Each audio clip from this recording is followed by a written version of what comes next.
Here comes the money. You're now listening to the Gambling with Gold podcast with Jason Gold. Presented by Champions Round.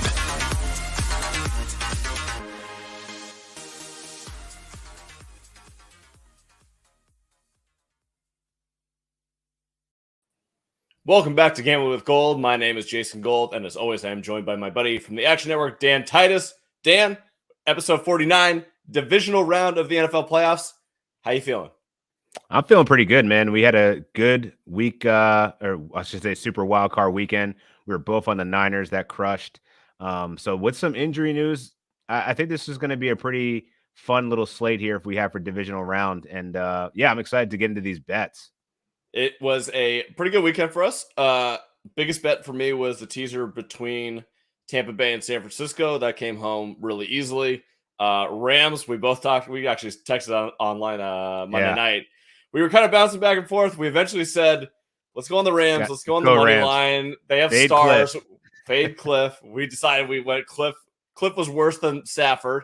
We were right. We were hyped about that. We couldn't believe that the line came from 4.5 down to 3. That 3 was an absolute smash spot. So it'll be interesting to see what the Rams do this week heading to Tampa Bay. Might as well jump right into it right after we talk about some Champions Round business. We have paid boost ball contests that are running right now through the Super Bowl. All you got to do is go to the Champions Round app and sign up for one of those. We also have 2 7-6 contests, one for Saturday, one for Sunday. We are giving away some more sick stuff. I can't believe that we still have stuff left in the vault, but we are going to empty the vault before this thing runs out. We got Joe Burrow, Trey Lance, Elvin Bethea, Josh Allen, JPP, and Shaq Barrett. All of those are up for grabs this weekend. We are also giving away, if you leave an app review for us on the Champions Round, we're giving away a Dak signed football. We were going to save it because we thought maybe they'd win this week. They did not. Maybe they'd be moving on. Nah. Yeah. We are throwing this to someone. All you got to do is leave an app review and you'll get into our spin wheel with a chance to win that item. All right, let's move over. Saturday afternoon, first game on the board. Cincinnati Bengals fresh off a win against the Raiders. Barely held on, but we're clearly the better team there against the Tennessee Titans that get Derrick Henry coming back to the lineup, looking good in practice, currently minus 3.5. Total is set at 47. This game opened up at 3. The money that I'm seeing right now, courtesy of the Action Network, bet percentage 58%. Percentage of the money is 83% on the Titans. The over is garnering 74% of the bets and 97% of the money. I know what I'm supposed to do in this game, but we're getting into the gross territory. We're supposed to be on the Titans, right, Dan? Yeah, I put in the a bet into the Action Network app early on as soon as this line dropped at 3.5 to the Titans, just because I feel like I was actually surprised to see so much public interest in the Titans here, because I just figured, with Joe Burrow just looking amazing, everyone was saying how he's like, that next dude now over, after beating the Raiders. But we were a little, I bet on the Raiders. Honestly, they think they could have pulled out that game if had a little bit more luck go their way, maybe a couple better calls. But anyway, can we talk about that whistle for a second? Hey, refs. I'm glad that Jerome and the crew are not reffing anymore. That was the worst officiated game. Take them of off. the playoffs. It's funny that they're just off for the rest of the playoffs. Like, dude, Mike Tirico and Drew Brees and NBC. Screw you guys. You need to talk about that in the moment. Everyone clearly heard the whistle. The Raiders definitely stopped playing. And then if you go back and look in real time versus what they reposted, they made the sound on the whistle later than it was in real time. We all heard it before he caught the ball. It was ridiculous. Now, would it have still been a touchdown if you don't put the whistle? Maybe, but that was like beyond ridiculous. And the letter of the law is you have to go back and replay the fucking play. You got to replay the play. Like, unbelievable. Just acting like they don't know the rules anymore. So yeah, after that point, I thought that the fix was in. Not that it was, but that was some bullshit. Anyway, I gotta fade the Cincinnati Bengals here. I think having Derrick Henry back, and you just said it well, like he looks good in practice. That's all I need to see. And even if Derrick Henry doesn't get his normal, 25 carry type workload, I think Deontay Foreman looked good enough spelling him in his absence that they could run the ball all day on this Cincinnati Bengals team that could be missing their best D tackle. We don't know yet, but I got to expect that Mike Vrabel, he's coached up this team that was pretty much next to nothing, without AJ Brown, without Julio Jones for much of the season, and somehow got it done. I think they can win this one by way more than 3.5. So if there's any alt lines out there, I might be looking into those too, because I think Cincinnati's their luck is also going to run out at a certain point here. And I think going to Tennessee after that game that they should have probably taken care of business if, they realized what they had, considering that the Raiders just pretty much handed them the game. I'm banking on the Tennessee Titans here. All right, so I am with you. I did bet the Bengals initially. I think it was my first bet of the week as a teaser piece from 3.5 to 9.5. Oh, absolutely, tease them up. Absolutely, might as well do that one and get it on the board. The Titans thing, look on the surface, I think that the Bengals can absolutely keep up with them. Joe Burrow is awesome. Jamar Chase, I mean, you saw what he did last week. He was an absolute monster. Crazy. Their defense playing pretty well. But here's the deal. The Titans have a gigantic advantage over the Bengals on both the offensive and defensive line. In the playoffs, that's where you're going to win. I think that Burrow's going to be in a lot of trouble in this game. I think he'll be forced into turnovers. I think that Tennessee will be able to run the ball at will, control the clock. They're going to be able to get off exactly what their game plan is. The question is, can Joe Burrow find Jamar Chase and T. Higgins and Tyler Boyd enough down the field and break some big ones and put Tennessee in a position early where they have to play catch up? That's how you always beat the Titans in the playoffs. If the Titans get a lead, this game is a wrap. It's over. You're not coming back on Tennessee with the way that they play with Derrick Henry getting the ball. So live line wise, I think that if the Titans get up, you can bet them at any number, feel very comfortable. And you can also bet the under in that situation. If the Bengals are up, I'd probably take them too, to be honest with you. And I'd probably take the over in that situation. So I definitely think they're correlated. I think that the Titans getting a lead and holding on to it is a more likely scenario here. So I will bet Tennessee at 3.5. If the public comes in on Cincinnati and this ever hits 3, absolutely will bang that for the Titans. Initial lean is towards the under 47. I just think the Titans are going to absolutely control the clock in this game. I agree on the lead on the under here. We saw how much Tennessee struggled to move the ball at various points in the season, and if you're describing what I'm hearing is a game where Joe Burrow might be under duress, you can't expect Cincinnati to just put points on the board like that. So I'm expecting a bit of a dogfight here, and this game's going to certainly be won by the offense and defensive line. So I like the underplay with that as well. All right, let's move over to Sunday or Saturday night football. Green Bay -6 hosting the San Francisco 49ers. Over is 47 as well. Let's look at the money. 59% of the bets, 60% of the money are on the Packers. 53% of the bets, 51% of the money is on the over 47. So really tight there. This line has crept up, opened at 4.5. Now it's 6. All, in my opinion, based on the Jimmy G injury news, where he has a sprained shoulder and he has the finger issue. Right. He's expected to play, but said to reporters he's not going to be 100%. That's Jimmy G. He's always never 100%, so I don't know how much that means. But he did hurt his shoulder against the Cowboys. He clearly didn't play as well down the stretch. He's going to have to play against in Lambeau, where it's going to be 0 degrees out, which isn't going to be good for getting your shoulder warm. It's a legitimate issue. I do not think that they feel comfortable starting Trey Lance in this game, so I think it will be Jimmy regardless. But that's definitely why this line has moved. And bringing it to 6 made it very attractive for me to put the Packers in a tease, getting them down to a pick 'em. That's the only bet I've made on this game thus far. San Francisco in general has had the Packers number. I know the Packers won the game earlier this year, but they needed a 51-yarder from Crosby to win it. That ain't happening this week in 0-degree weather in Lambeau, and the fact that Crosby stinks. So my initial lead is probably San Francisco +6, but my favorite bet right now in this game is to take the Packers from 6 to a pick'em. Yeah, I like the tease the Packers down here. I originally bet this. I actually had San Francisco +5.5. Just missed the boat on terms of the Jimmy G news. I felt a lot better about that bet before they came out and said that how serious his shoulder injury could be. Could be smoke and mirrors though, because as you said, when is Jimmy G not hurt? If anything, I feel like this could be even more reason to have some. You could have some buyer's luck here and potentially have, if we see more action moving towards the Packers, you'll get even better value on the Niners as the week progresses here. But the one thing I think you do have on the Niners is that they can run the ball. And anytime you're able to dominate with that offensive line and consistently run the ball, the 49ers are always in a better position when Jimmy G doesn't have to do anything like throw the ball and turn it over. I saw a stat that they're like 7-1 ATS when Jimmy Garoppolo doesn't throw an interception or doesn't have a turnover. So, the strength of the Niners is not Jimmy Garoppolo. So it's not like this is like the gating factor here of this team, really being competitive. I did have my concerns about the Packers over the course of the season in terms of defense. They are getting Yair Alexander back, which should be huge for them. Randall Cobb also is apparently getting activated, so Aaron Rodgers will have a couple more weapons at his disposal.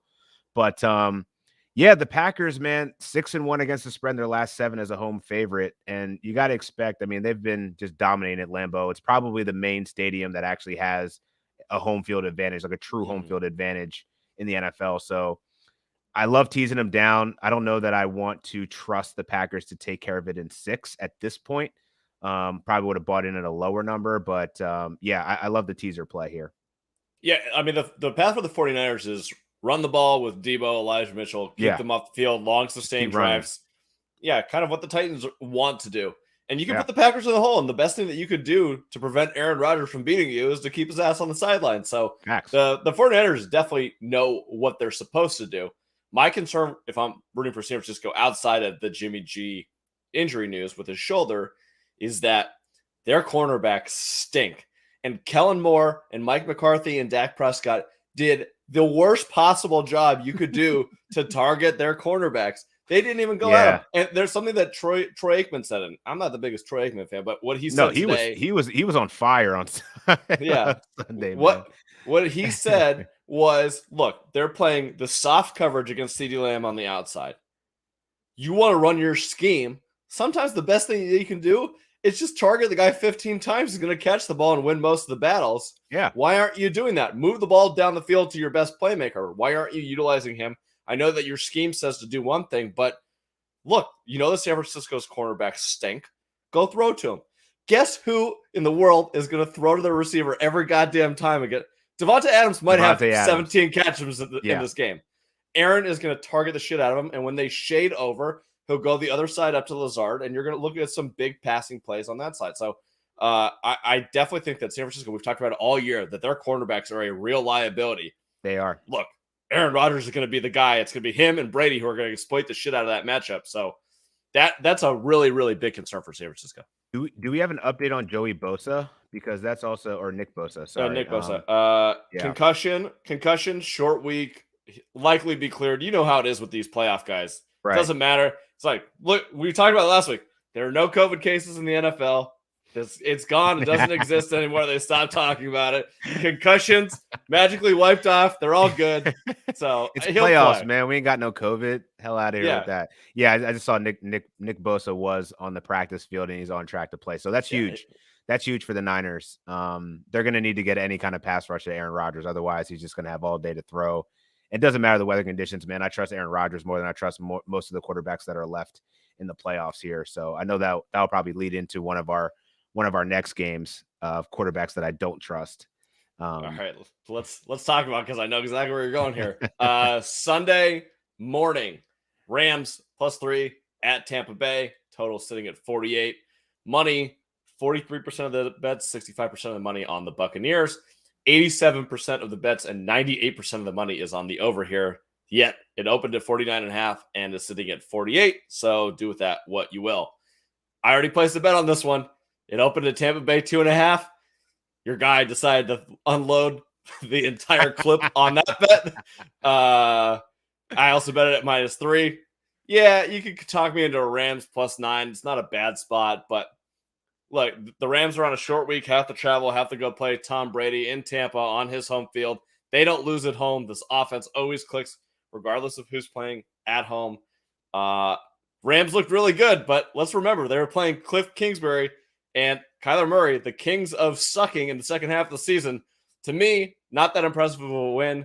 DeAndre Hopkins didn't play in that game. That was a huge difference. Kyler ran 2 times. Cliff, what the fuck are you doing? You know that you have the mobile quarterback, right? He's fucking awesome. So yeah, give me Tampa Bay at -2.5, -3 all day. I really don't get as much love for the Rams as out there, except for the fact the Tampa Bay's offensive line obviously dinged up. Jensen played the rest of the Eagles game. He came back. Wirfs, don't know if he's going to play. That's a big loss. Rams defensive line obviously is awesome, but if you trust one guy to game plan around it and get the ball out of his hands quickly, it's TB12. Yeah, man, I'm fading Stafford all day here. They had a cakewalk of a matchup last week. Kyler Murray was out there looking like Jalen Hurts. I don't even know what that offense. At least Jalen ran. At least Jalen started to get going in the fourth quarter. Kyler just looked like he was just outmatched, outwitted. I mean, that was game planning, right? Like that was all to me. That was Cliff unfolding in prime time in the moment where you expect him to fold, and we called it. And it's fortunate for Matt Stafford. He didn't have to throw the ball that much because the defense made spectacular plays. We saw Cam Akers just look like a monster. Shouts to him, man. It's just unbelievable what that guy's doing. Less than a year removed. Less than what? How many months did it take them to recover from a torn? Like 6.5 months. 6.5. That's ridiculous. Like, so I think there's a whole lot of. I mean, Odell Beckham's throwing passes. Like, there's this whole big hype chain about the Rams here that I think they're going to fall to grace here when they go to Tampa. And I mean, you're right. Christian Wirfs is going to be a huge injury impact for the Bucs. We saw him struggling to even get through the game, but he was going up against the Eagles. And honestly, I didn't think the Bucs even looked that great, and they still put 31 points on the board. I'd be worried if I'm the Rams. Matt Stafford is going to have to throw the ball and make those tough plays. I don't know that I don't know if he has it to do it. So I bet this heavy. I unloaded the clip as well on the Bucs at 2.5. And you can't not bet Tom Brady at home to me. Like I just think that this is the Rams' opportunity to really show who they are. They're not ready. McVay hasn't been in a spot like this since it's been some time, but I mean, I think he's going to realize, like, Matt Stafford, he may throw for a lot of yards and may get all these accolades, but when the game's on the line, this is when it gets real. And I'm trusting Tom Brady, not Matt Stafford. Let's be honest. If TB's got the ball last, this bet's a lock. Come on. Lock. Yeah, absolutely. And at 2.5, like that, I get to win on a field goal. Like, come on. Let's go. What's your read on the over-under here at 48? That's man, that's interesting, man, because like I kind of want to lean to the under here because I feel like maybe we actually get, because Stafford, he can get pressure too, and we've seen him make a lot of bad throws. He can take sacks. Yeah, that's tough, man. I feel like I lean the under here, but I could definitely understand the argument for a shootout. All right. I'm not sure where I land either. We'll maybe on the Friday show we'll have more of an opinion on that. All right, last game on the board. This is the big boy, Sunday Night Football, or their version of Sunday Night Football. Buffalo now looks like plus 2.5 at Kansas City. Total sitting at 54. On the board, 36% of the bets, 80% of the money on the Bills. No shocker there. 77% of the bets, 98% of the money on the over. I'll tell you a couple things here. One, I already used Buffalo in every teaser possible. 2.5 to 8.5. That is a smash spot for me. Got to do Absolute smash spot. I bet the under of 55. Every time that it hits 55, I will continue to bet it. 54, no go. But if it goes 55, 55.5, look, totals this high in the playoffs, 8-1 to the under. The only one that covered actually was the Chiefs Bills last year. Right. One of the best games in a while. Yeah. So we'll see. Earlier this year, Bills at Kansas City. Bills won 38-20. I just think it'd be a little tighter butthole here. Yeah, a little anxiety going. Sorry guys, I had to get that in. I think the Chiefs are going to win this game. I like the money line minus 135, especially if you want to pair it all the way up and down the board and have some fun. But yeah, I mean, the Bills have the goods to beat them, and they look like the best team in the NFL last week. Yeah, I'm with you on the under 55, but over 54. I see both of those numbers in the market here, but I think 55 is where I'd probably cap it at to take the under. Man, this game is just so hard to cap, mainly because the Bills just look phenomenal against the New England Patriots, and the Chiefs made light work of it too. But like, you got to expect, like, I don't know, there's just something going on with the Bills where they just turned it up at the right time. And the Chiefs, they're going to be getting some of their key players back. Tyreek Hill didn't have a very good game, but like, I also don't think that he was really playing to his full extent. They didn't need him to.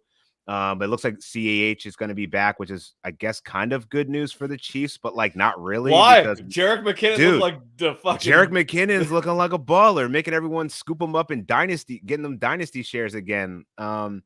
So like I feel like Mahomes versus Allen, this is just going to be a shootout.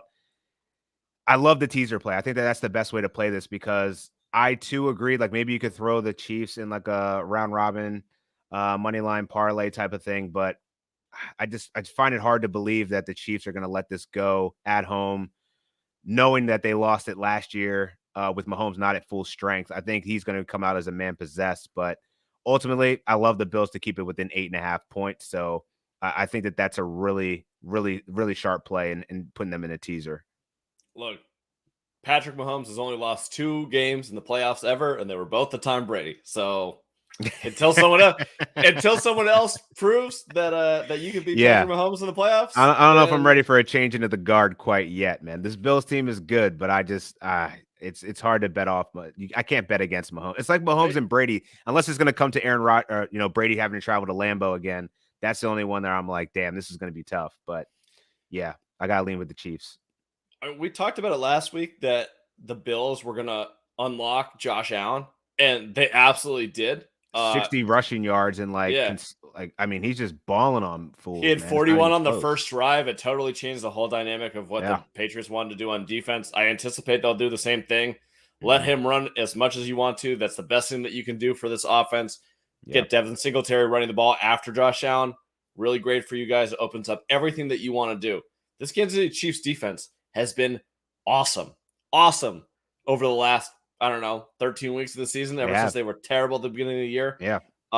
This Bills defense can mess you up in a lot of ways too. It's a really interesting battle.